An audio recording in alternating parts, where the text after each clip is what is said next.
Helping Seniors Television, all about improving quality of life for seniors. If you're a senior, know a senior, or plan to be a senior, then this show is for you. It's all about helping you develop your own aging plan so you can age actively and with dignity. Helping Seniors Television from the Helping Seniors Network of information, education, and resources.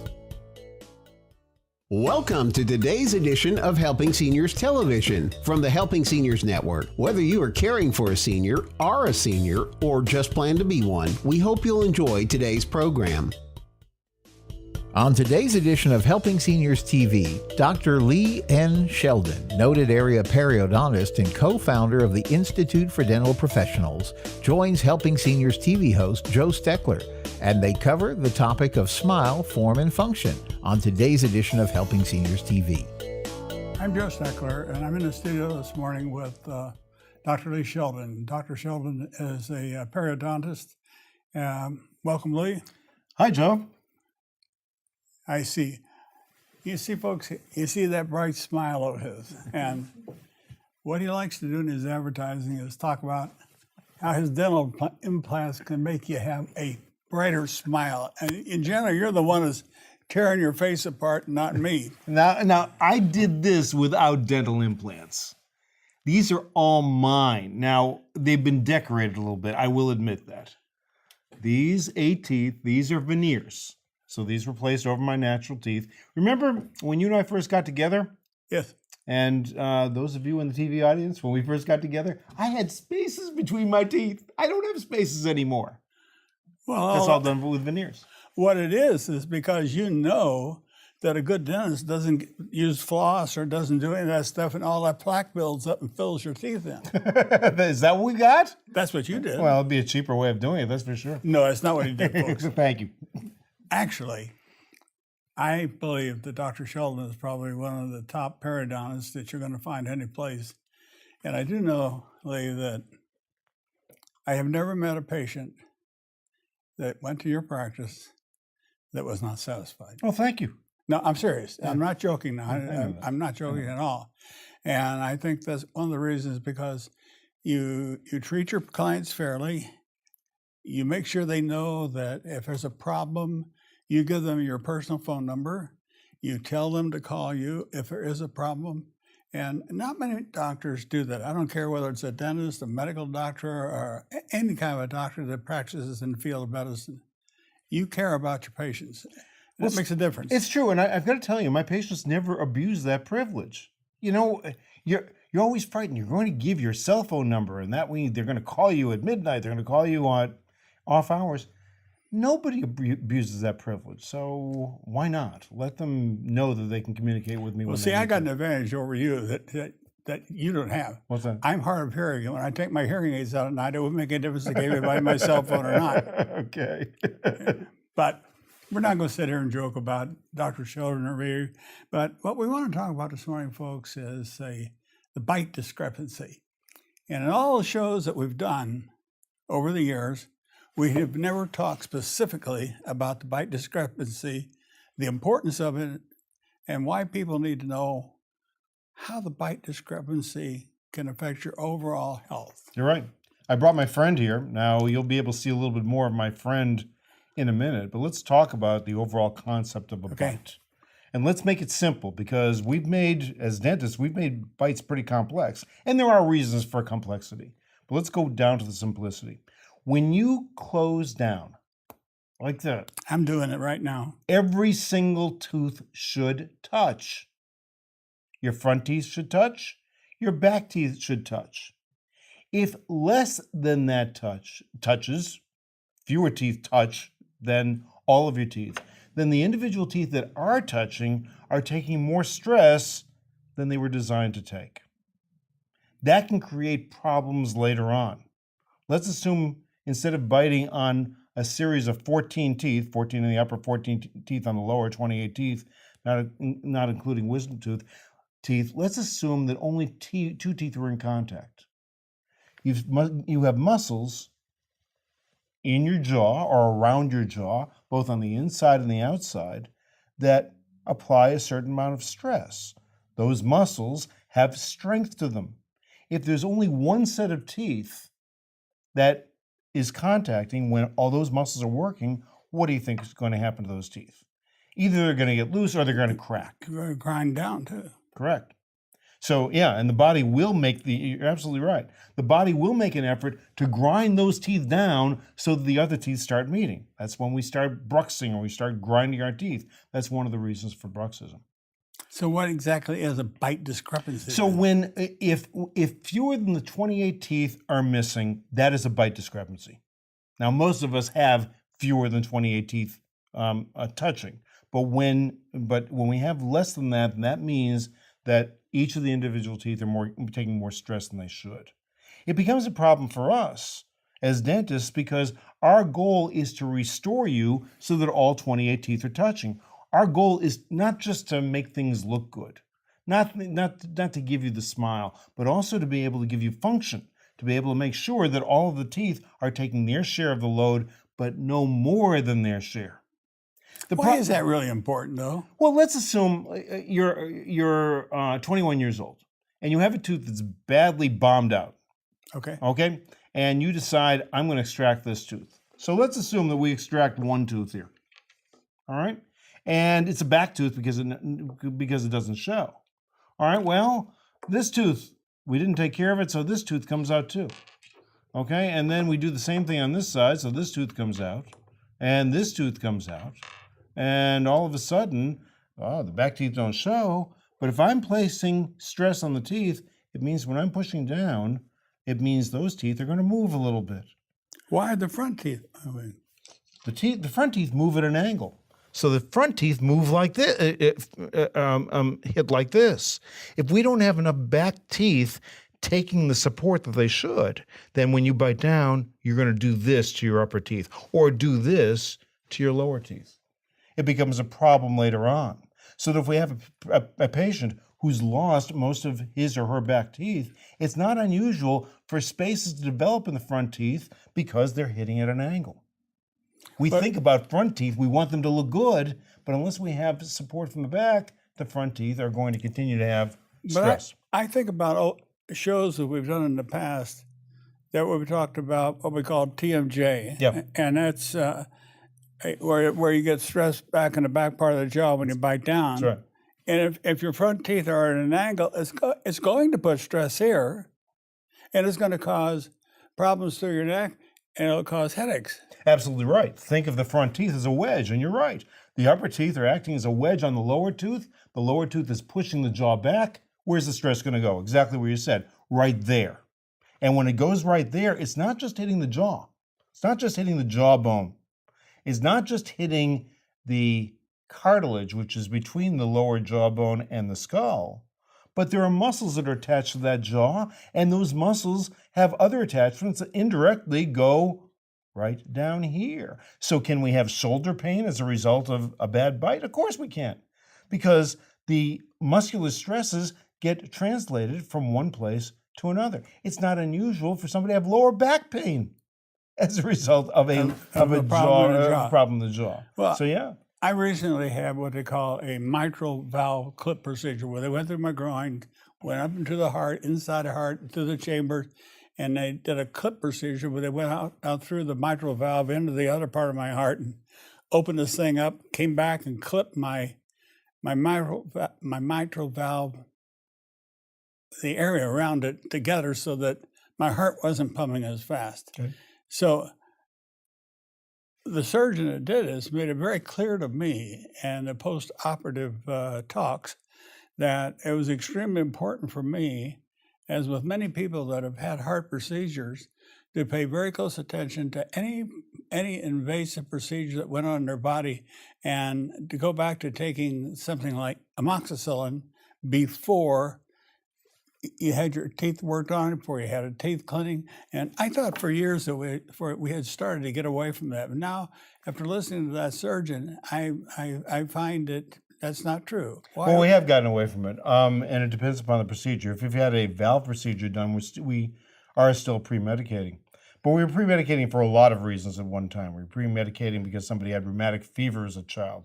We were pre-medicating because somebody had a mitral valve prolapse. Right. There were a lot of reasons why we pre-medicated, and we looked at that over a period of time, over a period of 55 years, and we found out the patients that we pre-medicated didn't do any better than the patients who we didn't pre-medicate. As a matter of fact, there was some evidence that showed that they were doing worse as a result of taking an antibiotic for every dental procedure. So we've pared that down. We're using fewer antibiotics. But still, when we're dealing directly with a valve, there is still some evidence that, in fact, it may help you to use antibiotics. And so antibiotics are prescribed as a one-time dose 1 hour before the dental procedure. That's exactly what he said to me. Yeah. So, you know what the importance of it, Lee, is understanding what we're talking about. Bite discrepancy, why is it important? How does it affect us? The complications from a bad bite. Can dental work make a bite better or worse? What is it? What does they mean by that? Making it better or worse? I want to show a couple of things here, but I got to put my teeth back. Yeah, put your teeth back in. Yeah, it's very easy to put my teeth back in here. This is not exactly the way a dental implant is done, but it's close. So let's put the teeth back so I can show something for a second. You know, there was something that we wrote about in the Ultimate Mouth Manual years ago. I called it the load test. And we wrote about it in Florida Today. You and I talked about it on radio. We're on TV now. I've never been able to show the load test. So this, I don't know if you can focus on it, if you can see it, but okay. So this is a piece of shim stock. Now you think of shim stock as something that's used as a building material, something to take up space. Well, we have something like shim stock. You can see how thin it is. And shim stock is what we use to determine whether teeth are in contact or not. Can you buy shim stock? You can buy anything these days. So you're looking for 12 micron shim stock, SHIMSTOCK. How do I use it? Well, I want to know whether teeth are in contact. So what I'll do is have the patient close down, and I see if I can pull it out easily. If I can pull that shim stock out easily, what does that mean? It means those teeth aren't contacting. Got it. And let's put it on a tooth where it is contacting. So we put it in, and now I try to pull it out, and I can't pull it out. That means that that tooth is contacting. That's important because if people have dental work done, they have crowns done, fillings done, the lower tooth should be in contact with the upper tooth when we get all done. It's our goal. If we don't fulfill that goal, then we're not helping you. If we put a dental implant in, and we put a crown on that dental implant, and that crown isn't touching the opposing tooth, we're not helping you. So that it's important that as we're doing our dental work or assessing the dental work that we've done, that we test it with shim stock, and there's also something called articulating paper, which actually puts a mark. It's like a typewriter ribbon. I'm saying typewriter ribbon. Who knows what a typewriter is now? Carbon paper. Who knows what carbon paper is? It's you get the idea. This is focused on seniors. Some of you know what I'm talking about. That's when you say click or take. Yeah, bite down. And you want to make sure that, in fact, the teeth are in contact. If they are, that's great. Now, sometimes they can be in too much contact. Let's assume that we put in a filling and it's too high. Okay. If that happens, well, in the old days when we had silver fillings, they'd break. In today's dental materials, we don't use silver nearly as much anymore, and we use plastic fillings. If those plastic fillings aren't in contact, or if they're in too much contact, then that tooth is going to take more stress than anything else. If you have only one tooth contacting, and you say, "Well, I'll get used to it. Let me see how it goes." How it goes over a period of time, that's probably not a wise decision because your jaw is going to adjust. You've got all sorts of flexibility up here. The jaw will adjust, the muscles will adjust, but that may be to your detriment. So the goal is when we do dental therapy, when we do any crown, we do anything on the top surface of a tooth, to make sure that that contact is the same on that tooth as every other tooth in the mouth. When we have that, then we pass the load test. Now, why did I bring up the load test? You can test yourself. You can determine whether your teeth are in contact or not.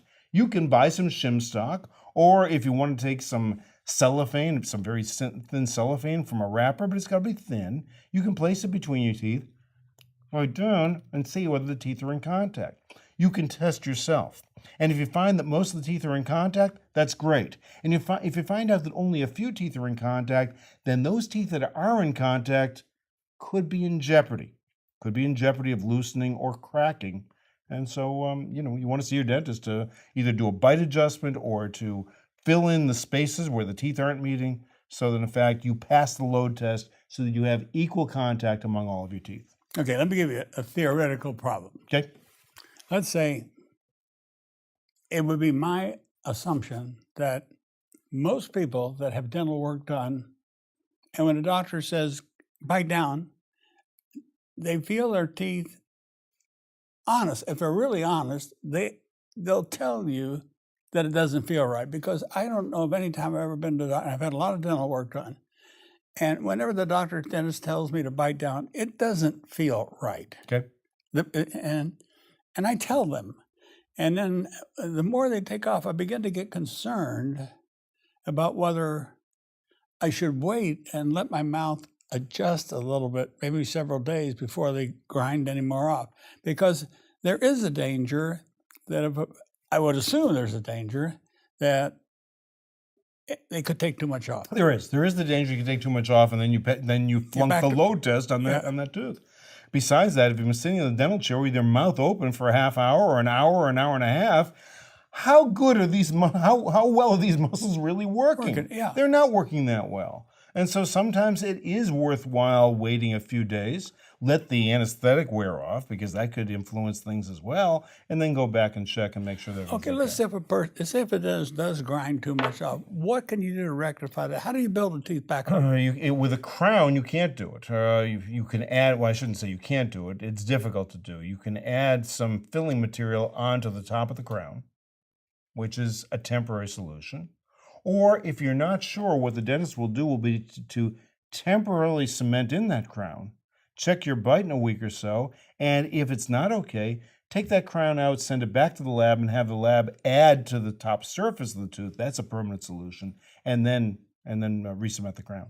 So what we're saying is that just like a doctor might ask you a question about medications you're taking, and they'll the wise person taking medications will sort of admit to themselves that I know how I feel better than a doctor knows how I feel, and that's true. Yeah. Because even a dentist, you can think of all these things that need to be done for filling work and for dental implants and everything, but the person sitting in the chair knows how the mouth feels, or knows how his body feels, or knows what the reactions are.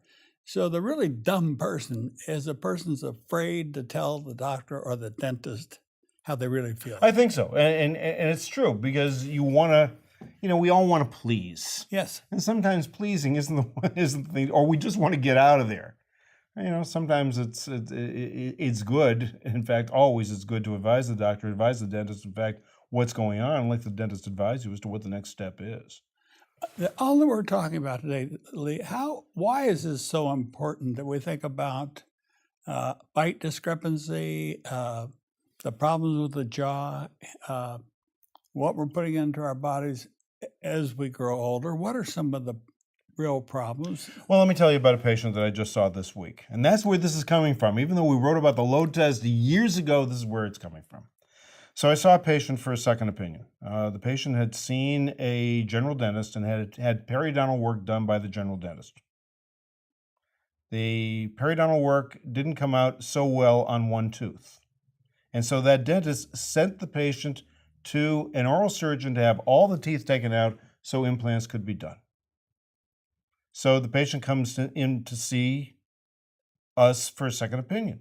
After all, we extract teeth and do dental implants. We do that all the time. But we also save teeth, so we can look at it from both perspectives. Well, I think it's key that what you just said something, save teeth. Exactly right. So what did I find out? Remember we said there was only one tooth, in my opinion. I think my opinion is pretty good. What do you think? I think it's good, because you did. I'm very happy with what you did to me. Well, thank you. So there was only one tooth where the periodontal disease wasn't solved. What do you think I found when I did the load test? That was the only tooth that was in contact. And so it was being pushed out like this. So what's the answer? Do we take out all of the teeth in order to be able to solve the problem on that one tooth? No, we grind that tooth down. And then we clean that up periodontally and take care of the infection. And that area will heal. Even if that area doesn't heal, the rest of the teeth are fine. We can use the rest of the teeth to support a fixed bridge. We don't have to take out all of the teeth. So the patient comes to me because we do both, and the first thing I said as I looked at it, and I really had to convince him of this, he was 77 years old.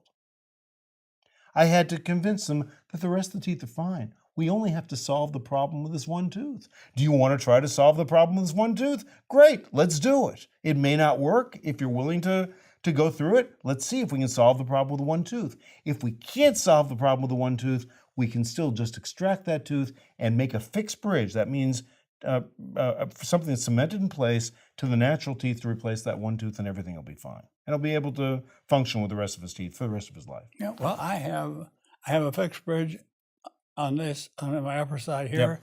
I have my dental implants on this side, and I can't tell any difference. I think what more people have to understand, Lee, about bite discrepancies and how we correct these situations is that by getting the right opinion as to what we need to have done is so very, very critical.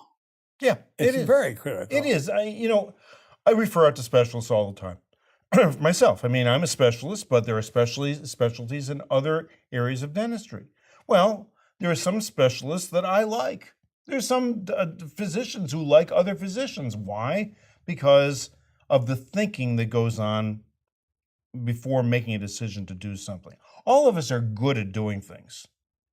Sometimes it's making the decision as to whether it's a good idea to do something or not do something that's more important than how good we are at doing that. Considering the area of bite discrepancy, I cannot imagine, after having watched you work with the updated equipment that you have in your office, that you would have to refer somebody out. Can you give me or give our viewing audience an example of somebody you would refer out that you wouldn't take care of? Sure. A patient needs a root canal, for example. We don't do root Oh, canals. I forgot about that. Yeah.